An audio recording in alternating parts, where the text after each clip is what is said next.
ইংরেজি ভাষার সকল শিক্ষার্থীকে আমাদের চ্যানেল লার্নিং ডিশে স্বাগত।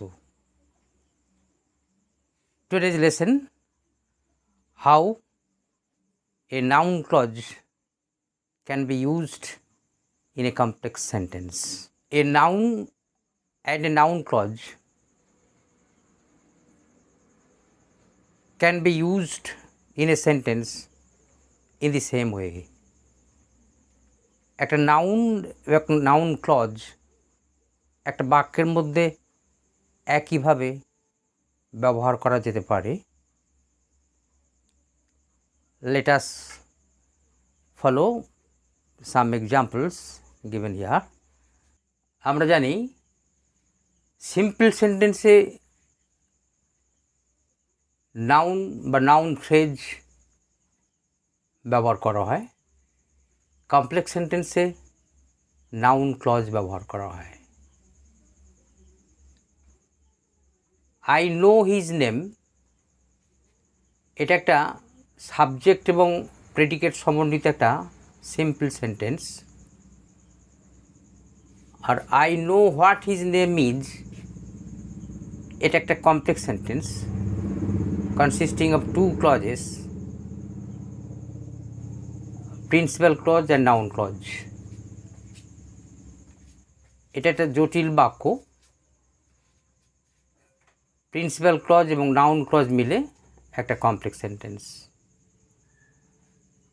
সিম্পল সেন্টেন্স এবং কমপ্লেক্স সেন্টেন্স দুটো মানে কিন্তু একই, তবে একটাতে নাউন ফ্রেজ ব্যবহার হচ্ছে, হিজ নেম একটা নাউন ফ্রেজ, আর হোয়াট হিজ নেম ইজ এটা একটা নাউন ক্লজ। হিজ নেম হলো নাউন ফ্রেজ, যার তলায় দাগ দেওয়া আছে। আন্ডারলাইন্ড ওয়ার্ডসগুলো হচ্ছে নাউন ফ্রেজ সিম্পল সেন্টেন্সে, আর এদিকে আন্ডারলাইন্ড ওয়ার্ডস এটা হচ্ছে নাউন ক্লজ। এটা দেখা যাচ্ছে নো ভার্বের অবজেক্ট হিসেবে ব্যবহার করা হয়েছে। হিজ নেম নাউন ফ্রেজটা অবজেক্ট হিসেবে ব্যবহার করা হয়েছে নো ভার্বের অবজেক্ট হিসাবে, এবং কমপ্লেক্স সেন্টেন্সে নো ভার্বের অবজেক্ট হিসাবে হোয়াট হিজ নেম ইজ এই ক্লজটা ব্যবহার করা হয়েছে। দ্বিতীয় উদাহরণ আসছি। বিদ্যাসাগরস কাইন্ডনেস ইজ ওয়েল নন, বিদ্যাসাগরের দয়া সর্বজন বিদিত।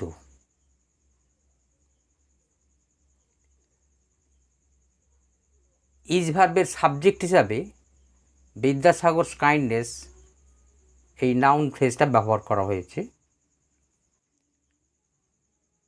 আর কমপ্লেক্স সেন্টেন্সে that Vidyasagar was kind is well known, এই আন্ডারলাইন্ড পোরশনটা হলো এটা নাউন ক্লজ, আর ইট ইজ ওয়েল নোন এটা হচ্ছে প্রিন্সিপাল ক্লজ। এই পুরো নাউন ক্লজের পরিবর্তে ইটটা বললাম। ইট ইজ ওয়েল নোন এটা একটা প্রিন্সিপাল ক্লজ, আর দ্যাট বিদ্যাসাগর ওয়াজ কাইন্ড এটা হচ্ছে প্রিন্সিপাল ক্লজ। আর ফাইনাইট ভার্ব ইজ ভার্বের সাবজেক্ট হিসেবে পুরো ক্লজটা এসছে। সিম্পল সেন্টেন্সে ইজ ভার্বের সাবজেক্ট হিসাবে বিদ্যাসাগর কাইন্ডনেস এই নাউন ফ্রেজটা এসেছিল, আর এখানে এলো ইজ ভার্বের সাবজেক্ট হিসেবে noun clause. 3 number, his success depends on his working hard, simple sentence. His working hard এটা অন প্রিপোজিশনের অবজেক্ট হিসেবে ব্যবহার করা হয়েছে। আর কমপ্লেক্স সেন্টেন্সে his success depends on how hard he works, এটাও ওই হাউ হার্ড হি ওয়ার্কস এটা অন প্রিপোজিশনের অবজেক্ট হিসাবে এসছে। 4, this is my address, my address এখানে হলো একটা নাউন ফ্রেজ, মাই এবং অ্যাড্রেস দুটো ওয়ার্ড মিলে একটা ফ্রেজ হলো, নাউনের মতো ব্যবহার করছে, অতএব এটা নাউন ফ্রেজ। এর কমপ্লেক্স সেন্টেন্সে this is where I live, noun ফ্রেজের পরিবর্তে এখানে বুঝলো noun clause. Where I live এটা নাউন ক্লজ। এটা ইজ ভার্বের কমপ্লিমেন্ট হিসাবে এলো। দিস ইজ মাই অ্যাড্রেস, এই মাই অ্যাড্রেসটা কমপ্লিমেন্ট, ইজ ভার্বের কমপ্লিমেন্ট। আর this is where I live, where I লিভটা হচ্ছে ইজ ভার্বের কমপ্লিমেন্ট হলো। 5, our belief in is honesty proved to be true, তার সততায় আমাদের বিশ্বাস সত্য প্রমাণিত হয়েছিল। প্রুভড ভার্বের সাবজেক্ট হিসাবে এলো our belief in is honesty. 5, our belief that he was honest proved to be guilty. Simple sentence our belief in is honesty, এটা সাবজেক্ট হিসাবে এসছে, এটা একটা নাউন ফ্রেজ। আর our believe that he was honest prove to be true, এই that he was honest এটা বাক্যের মধ্যে অ্যাপোজিশন হিসাবে ব্যবহার করা হয়েছে। অ্যাপোজিশন হলো একটা নাউন ফ্রেজ, যে নাউন ফ্রেজটা প্রিন্সিপাল ক্লজের সাবজেক্ট হিসাবে নাউন হতে পারে অথবা প্রোনাউন ইট হতে পারে। এই অ্যাপোজিশনের মধ্যে নাউন বা ইটের আইডেন্টিটিটা নিহিত আছে। আওয়ার বিলিফ এটা একটা নাউন ফ্রেজ, এই নাউন ফ্রেজটা কি বোঝাচ্ছে? What does our belief refer to? এর উত্তর হলো it refers to that he was honest. এই অ্যাপোজিশনটা উত্তর হিসাবে আসছে। তাহলে শুধু বিলিভ বললে ঠিক বোঝা যাচ্ছে না, বিলিভ বলতে কি, কোন জিনিসটাকে বোঝাচ্ছে?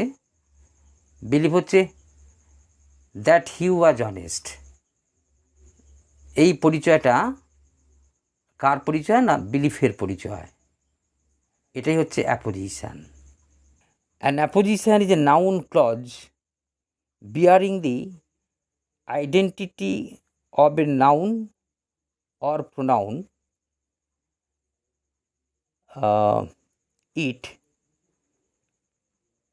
forming the subject of a principal clause. Our belief that he was honest proved to be true, এখানে our belief proved to be true এটা হলো প্রিন্সিপাল ক্লজ, আর দ্যাট হি ওয়াজ অনেস্ট এটা হলো অ্যাপোজিশন। আর মনে রাখতে হবে এই অ্যাপোজিশনটা usually introduced by that. Apposition সবসময় দ্যাট দিয়ে শুরু হয়, আর এটা ওই প্রিন্সিপাল ক্লজে ব্যবহৃত বিলিফ নাউনের আইডেন্টিটি প্রকাশ করছে। উদাহরণ 6,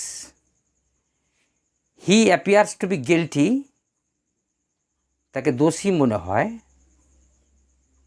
কমপ্লেক্স সেন্টেন্স হচ্ছে it appears that he is guilty.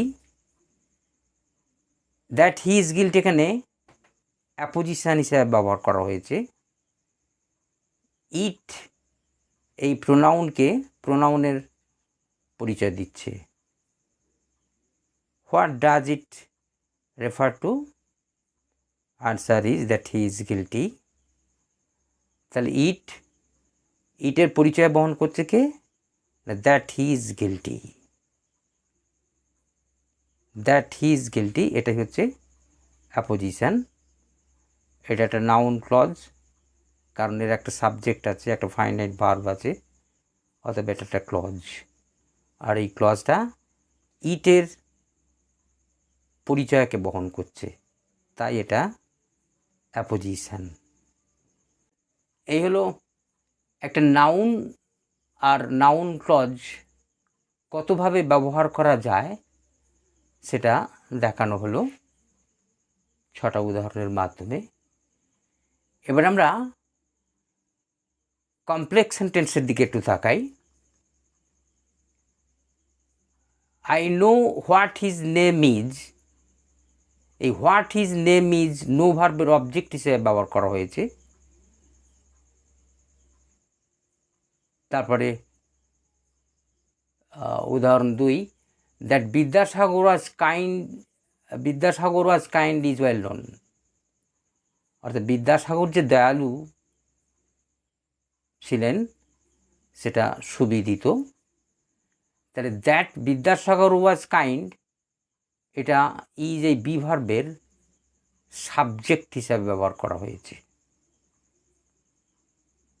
উদাহরণ 3, his success depends on how hard he works, এখানে অন প্রিপোজিশনের অবজেক্ট হিসাবে হাউ হার্ড হি ওয়ার্কস এই নাউন ক্লজটা বসেছে। তাহলে প্রিপোজিশনের পরে যা কিছু বসে সেটা নাউন, তাহলে এটা ক্লজ বসেছে, অথবা এটা noun clause. 4, this is where I live, এখানেই আমি থাকি, এটা হোয়ার আই লিভ, এটা নাউন ক্লজ। ইজ ভার্বের কমপ্লিমেন্ট হিসেবে ব্যবহার করা হয়েছে, মনে রাখতে হবে বি ভার্বের কমপ্লিমেন্ট হয়, বি ভার্বের অবজেক্ট হয় না। 5, our belief that he was honest proved to be true, এখানে দ্যাট হি ওয়াজ অনেস্ট এটা হচ্ছে অ্যাপোজিশন হিসেবে ব্যবহার করা হয়েছে, আওয়ার বিলিফের apposition. Our belief prove to be true, এটা হলো প্রিন্সিপাল ক্লজ। আর প্রিন্সিপাল ক্লজে সাবজেক্ট হিসেবে ব্যবহৃত নাউনের পরিচয়বাহী হচ্ছে এই অ্যাপোজিশন নামে নাউন ক্লজটা। এই ধরনের নাউন ক্লজকে গ্রামারের ভাষায় বলা হয় অ্যাপোজিশন, মনে রাখতে হবে। উদাহরণ 6, it appears that he is guilty, ইটটা একটা প্রোনাউন, এটা প্রিন্সিপাল ক্লজের সাবজেক্ট হিসেবে বসে আছে। আর দ্যাট হি ইজ গিল্টি এটা ওই ইট সাবজেক্টের পরিচয় বহন করছে, অ্যাপোজিশন হিসাবে ব্যবহার করা হয়েছে, ইটের অ্যাপোজিশন হিসাবে। Noun clause, adjective clause, adverb clause, এই 3টে ক্লজকে বলা হয় সাবঅর্ডিনেট ক্লজ। মনে রাখতে হবে এই সাবঅর্ডিনেট ক্লজের শুরুটা একটা লিঙ্কিং ওয়ার্ড দিয়ে শুরু হয়, প্রত্যেকটা সাবঅর্ডিনেট ক্লজ। নাউন ক্লজ ও বিশেষ বিশেষ কয়েকটা লিঙ্কিং ওয়ার্ড দিয়ে শুরু হয়, বলা হয় noun clauses are introduced by conjunction that, if or whether, and some WH words belonging to interrogative pronoun and interrogative adverb. অর্থাৎ ইন্টারোগেটিভ নাউন ক্লজটা কনজাংশন দ্যাট দিয়ে, ইফ অথবা হোয়েদার দিয়ে শুরু হয়, আবার ডব্লিউএইচ ওয়ার্ডস যেমন হু, হুম, হুজ, হুইচ, যেগুলো ওই ইন্টারগেটিভ অ্যাডজেক্টিভ বা ইন্টারগেটিভ প্রোনাউন অথবা ইন্টারগেটিভ অ্যাডভার্ব দিয়ে শুরু হয়। এবার আমরা এক এক করে দেখব নাউন ক্লজ কী কী দিয়ে শুরু হয়। এটা আমাদের জানা খুবই দরকার, কারণ কোনো ক্লজকে আইডেন্টিফাই করতে গেলে এই লিঙ্কিং ওয়ার্ড জানা দরকার। এবার উদাহরণের দিকে তাকানো যাক। 1 নম্বরে, noun clauses introduced by conjunction that.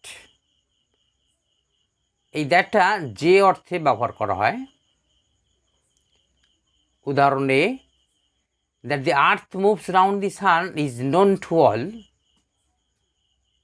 পৃথিবী যে সূর্যের চারদিকে ঘোরে এটা সবার কাছে জ্ঞাত।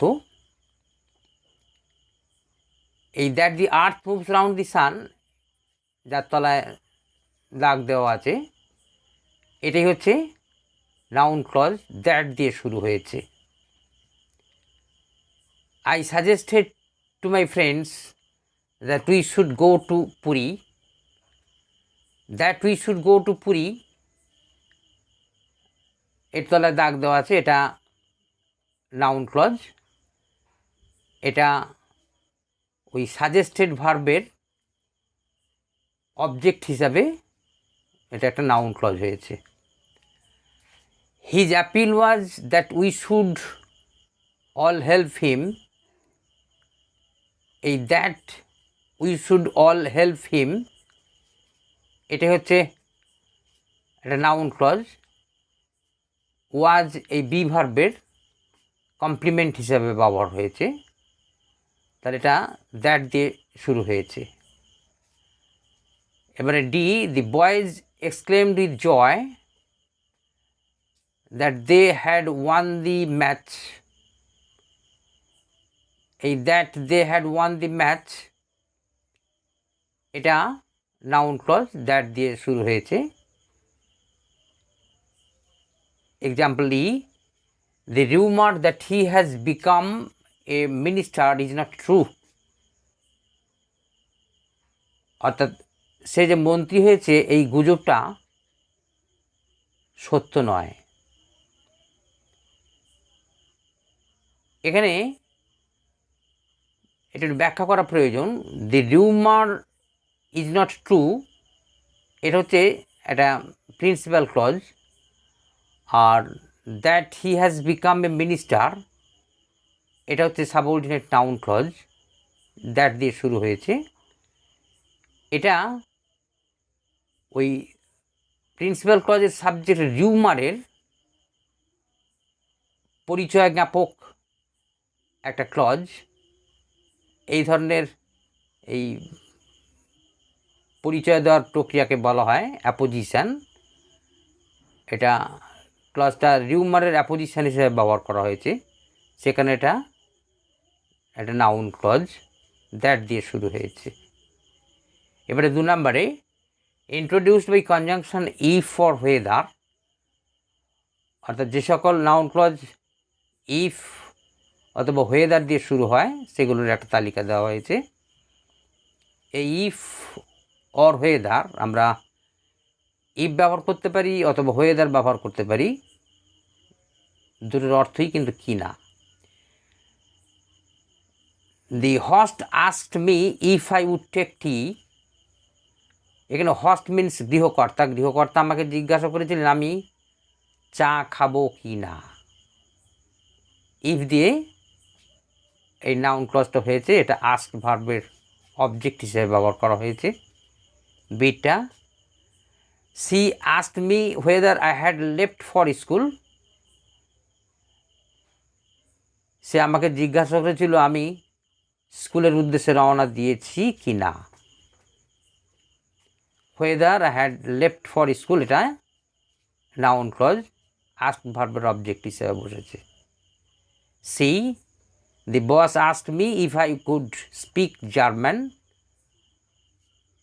অর্থাৎ বস আমাকে জিজ্ঞাসা করেছিলেন আমি জার্মান ভাষায় কথা বলতে পারি কি না। এটাও ওই আস্ক ভার্বের অবজেক্ট হিসাবে ব্যবহার হয়েছে, ইফ দিয়ে শুরু। এবার D, father asked me if I wanted to be a doctor. বাবা আমাকে জিজ্ঞাসা করেছিলেন আমি ডাক্তার হতে চাই কি না।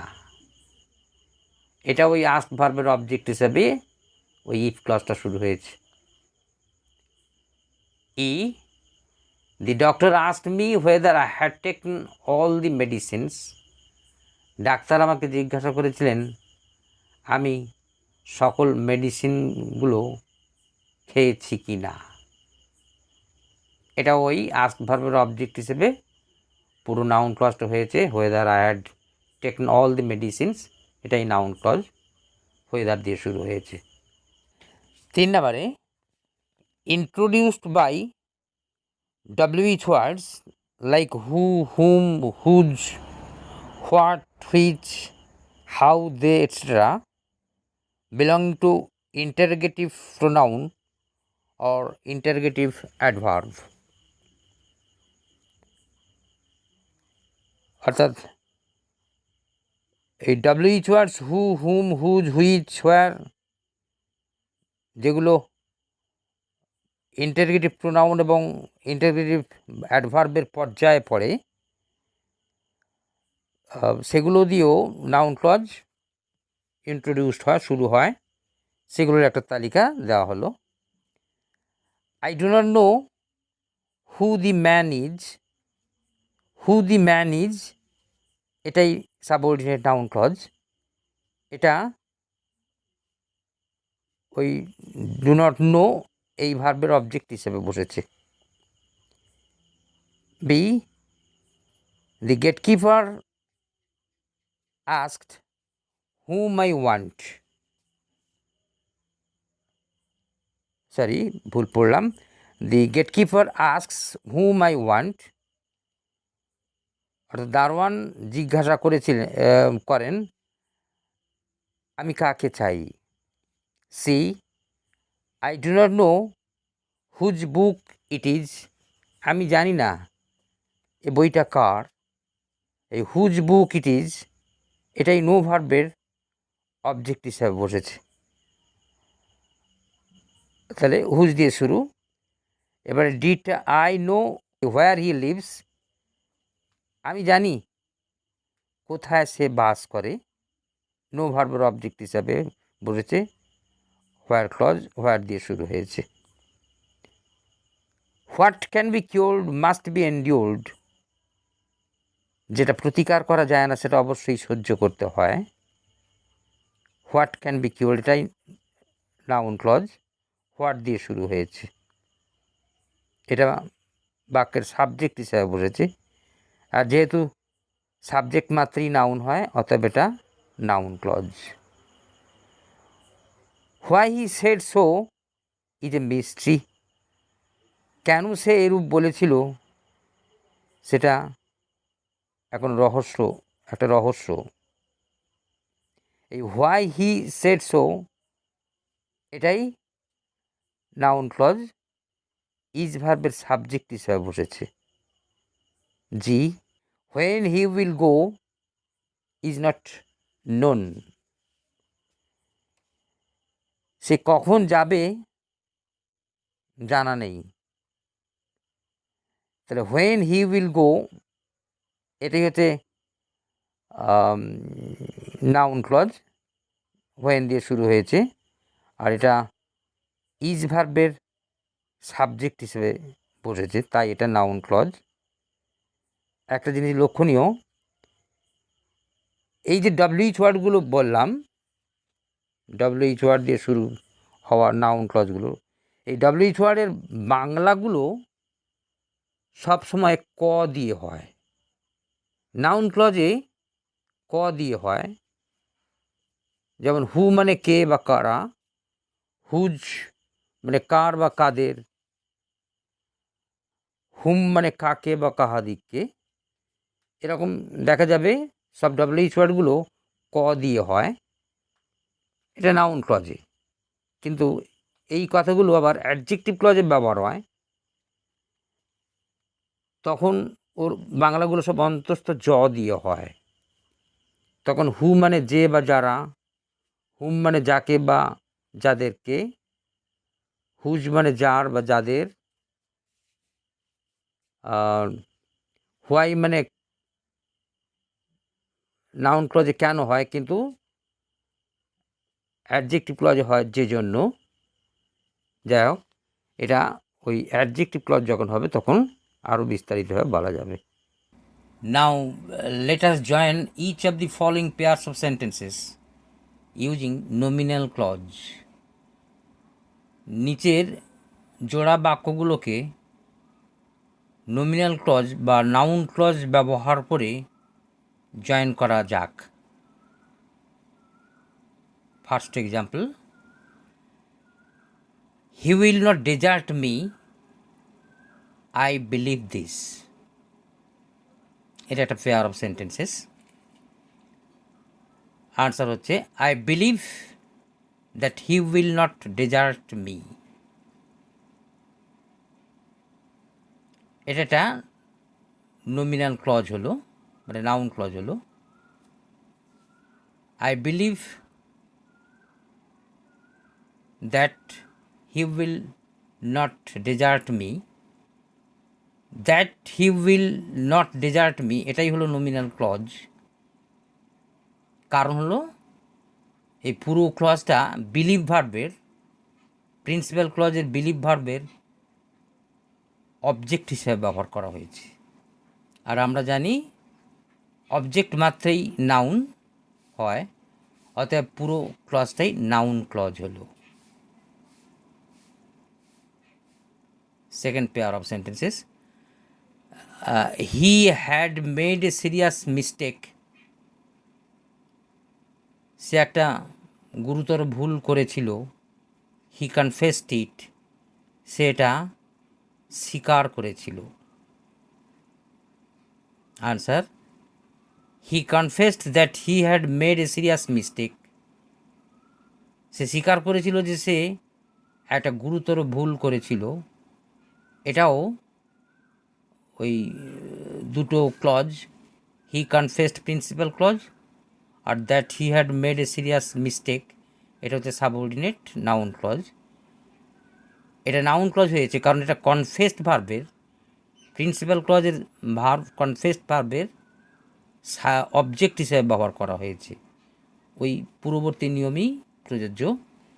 এটা অবজেক্ট হিসেবে ব্যবহার হয়েছে, অর্থাৎ এটা noun clause. Third, the result of the examination had been published. পরীক্ষার ফল প্রকাশ হয়েছে। There is a rumour to this effect, এই মর্মে একটা গুজব রটেছে। Answer, there is a rumour that the result of the examination had been published. এটা that the result of the examination had been published, এটা এই রিউমার একটা noun, এই নাউনের অ্যাপোজিশন হিসাবে কাজ করছে, তাই এটা নাউন ক্লজ। অ্যাপোজিশন মানে হচ্ছে একটা পরিচয় জ্ঞাপক বাক্য, যে বাক্যের মধ্যে একটা সাবজেক্ট এবং একটা প্রেডিকেট থাকে, অতএব এটা একটা অ্যাপোজিশন হিসাবে একটা নাউন ক্লজ হয়েছে। 4, you helped me in my trouble. তুমি আমার কষ্টে সাহায্য করেছিলে। I can never forget it, আমি কখনো এটা ভুলতে পারি না। Answer, I can never forget that you helped me in my trouble. আমি কখনো ভুলতে পারি না যে তুমি আমাকে আমার কষ্টে সাহায্য করেছিলে। এটাও ওই প্রিন্সিপাল ক্লজের ভার্ব ফরগেটের অবজেক্ট হিসেবে ব্যবহার করা হয়েছে পুরো ক্লজটা, তাই এটা noun clause. 5, he opposed me, I do not know the reason. সে বিরোধিতা করেছিল, আমি কারণটা জানি না। Answer, I do not know why he opposed me.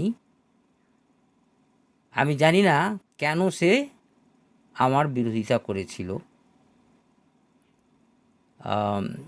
এখানেও ওই নো ভার্বের অবজেক্ট হিসেবে ওই হোয়াই হি অপোজড মি এই নাউন ক্লজটা ব্যবহার করা হয়েছে। আচ্ছা, এবারে 6, আই সে সামথিং, আমি কিছু বলি, লিসেন টু ইট, সেটা শোনো।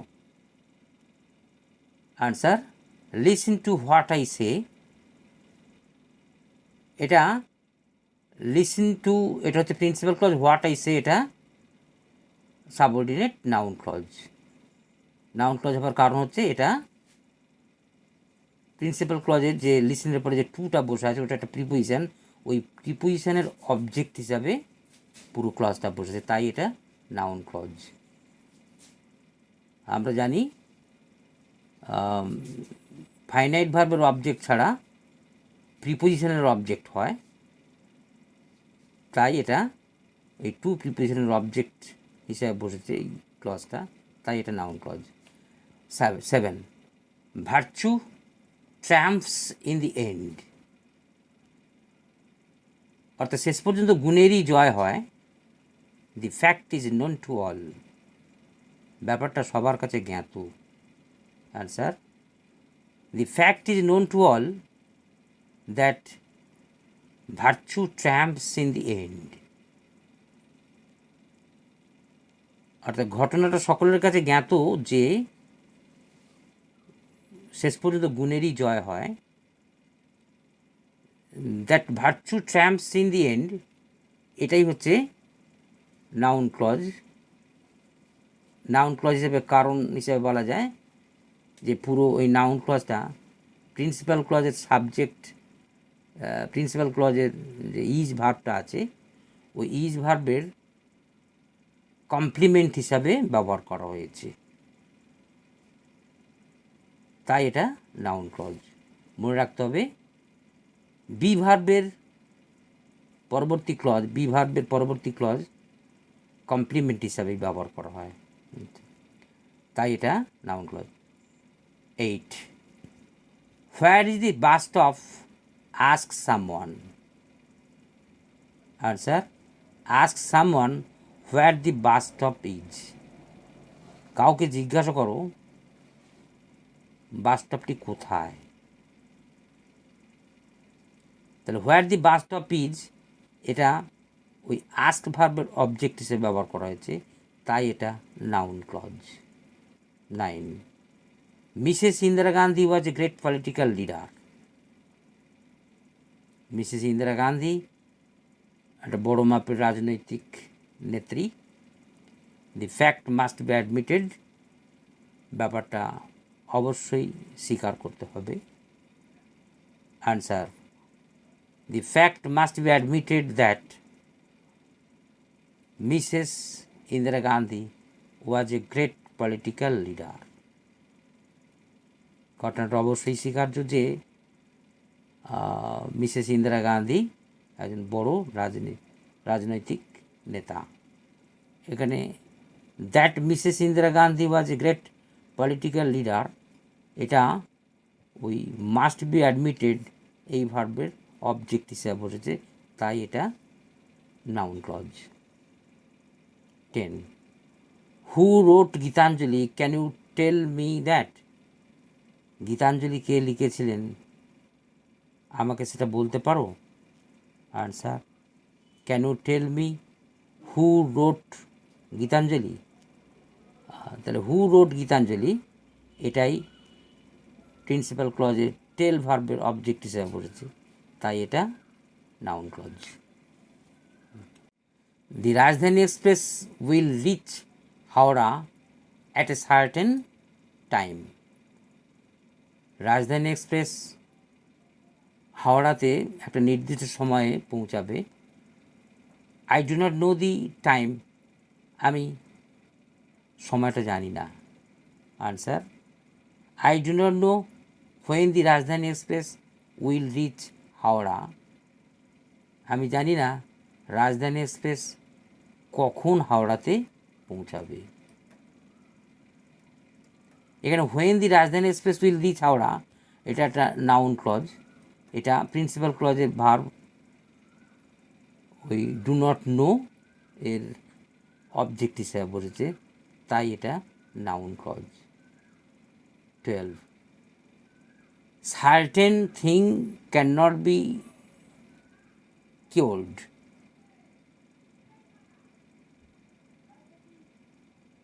We must endure them. অর্থাৎ কিছু কিছু জিনিস আছে যেটা প্রতিকার করা যায় না,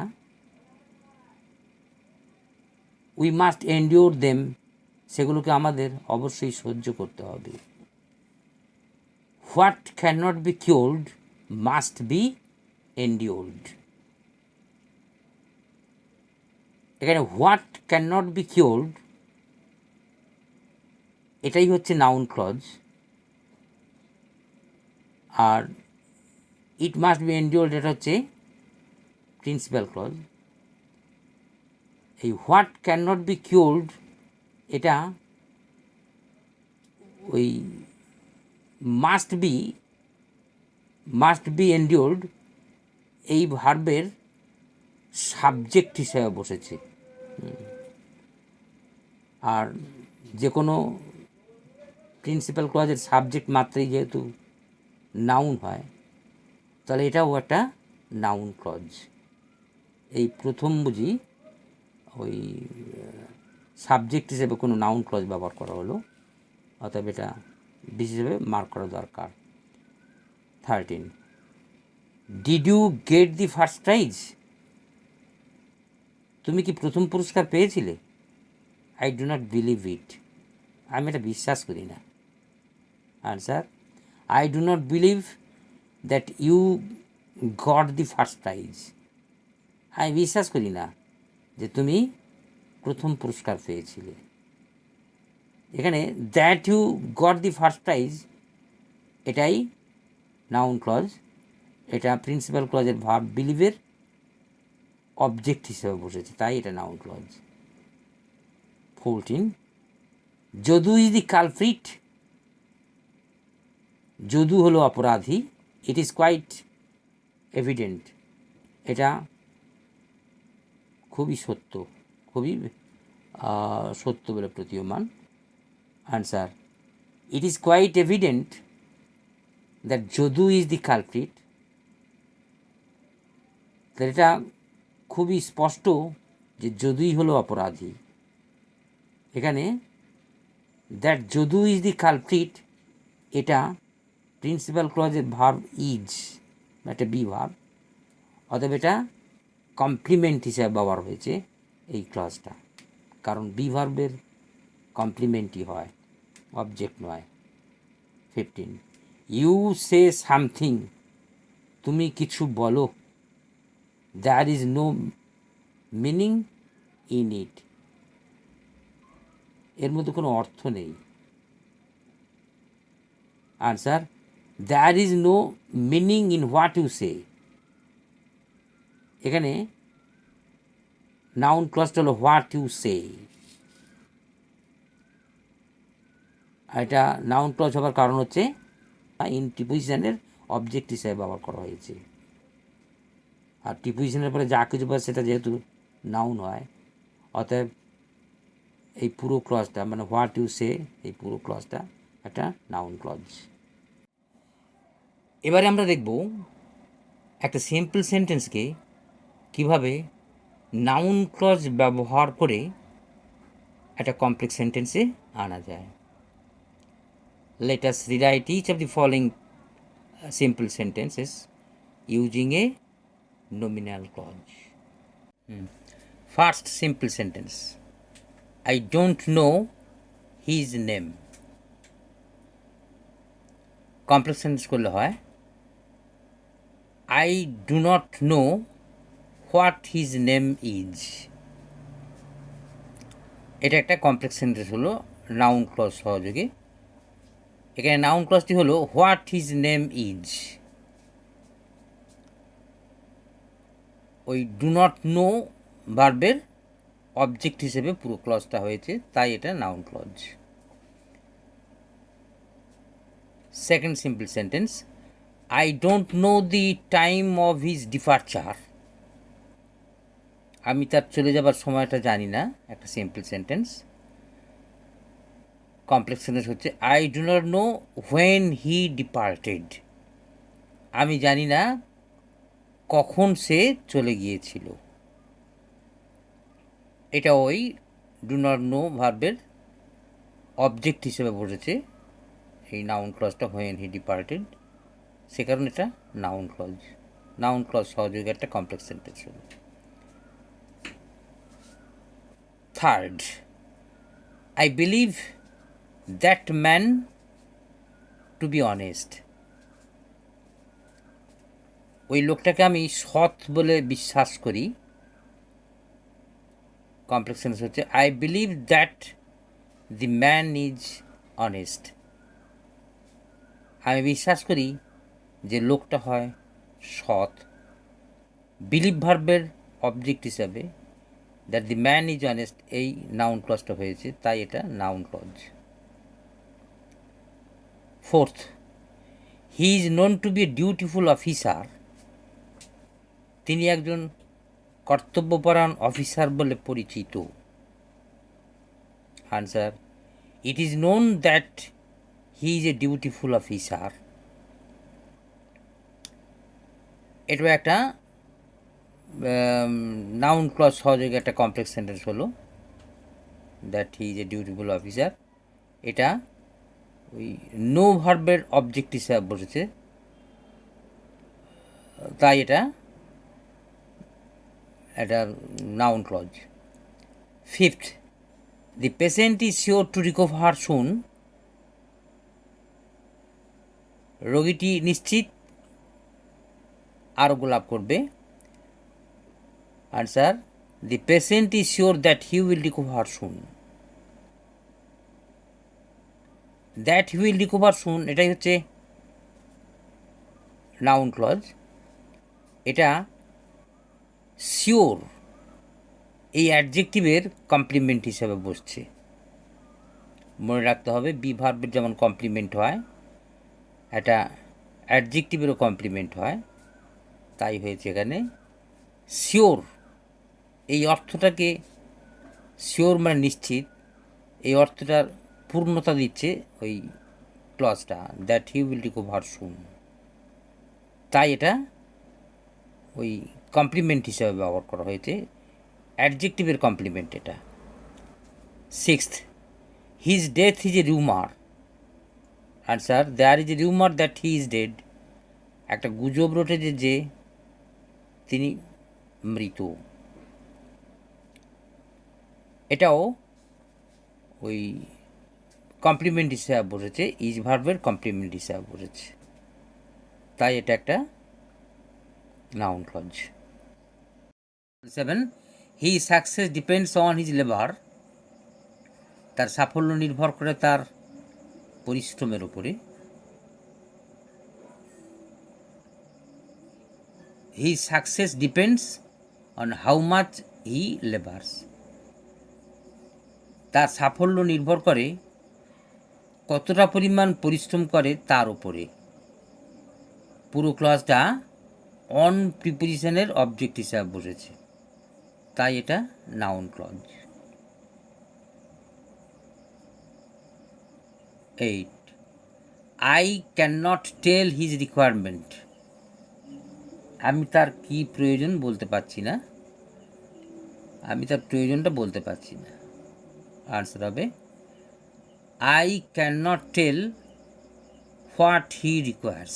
রিকোয়ারমেন্টের ভার্ব রিকোয়ার ব্যবহার করে এটার নাউন ক্লজ করা হলো।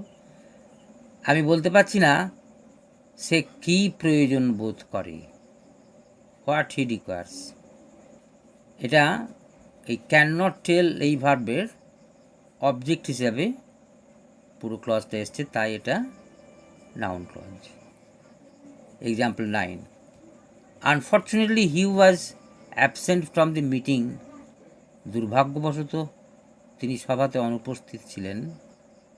Answer, it was unfortunate that he was absent from the meeting, এটা দুর্ভাগ্যজনক ব্যাপার যে তিনি সভায় অনুপস্থিত ছিলেন। এটা প্রিন্সিপাল ক্লজে যে আনফর্চুনেটলি অ্যাডজেক্টিভটা বসেছে, এই অ্যাডজেক্টিভের কমপ্লিমেন্ট হিসাবে পুরো ক্লজটা বসেছে। মনে রাখতে হবে অ্যাডজেক্টিভেরও কমপ্লিমেন্ট হয়, তাহলে এটা কমপ্লিমেন্ট হওয়ার জন্য একটা নাউন ক্লজ হলো। Example 10, we are sorry for his defeat, তার পরাজয়ের জন্য আমরা দুঃখিত। Answer, we are sorry that he is defeated, আমরা দুঃখিত তিনি পরাজিত। এটাও আগের মতো সরি এই অ্যাডজেক্টিভের কমপ্লিমেন্ট হিসাবে নাউনটা বসেছে, নাউন ক্লজটা বসেছে, অর্থাৎ এটা একটা সাবঅর্ডিনেট নাউন ক্লজ। এক্সাম্পল 11, আচ্ছা, we are hopeful of is success in life, তার জীবনের সাফল্যের ব্যাপারে আমরা আশাবাদী। Answer, we are hopeful that he will succeed in life, আমরা আশাবাদী যে তিনি জীবনে সফল হবেন। এটাও হোপফুল এই অ্যাডজেক্টিভের কমপ্লিমেন্ট হিসাবে বসেছে পুরো ক্লজটা, তাই এটা noun clause. Example 12, his objection to the proposal is a mystery, অর্থাৎ প্রস্তাবে তার আপত্তি বা বিরোধিতা হলো একটা রহস্য। Answer, why he objected to the proposal is a mystery, কেন তিনি প্রস্তাবের বিরোধিতা করেছিলেন বা আপত্তি করেছিলেন সেটা একটা রহস্য। এটা why he objected to the proposal, এটাই হচ্ছে সাবঅর্ডিনেট নাউন ক্লজ, যেটা ইজ ভার্বের সাবজেক্ট হিসেবে বসেছে পুরো ক্লজটা। আর যেহেতু সাবজেক্ট মাত্রই নাউন হয়, অতএব এটা একটা নাউন ক্লজ। ঠিক আছে, এই পর্যন্ত।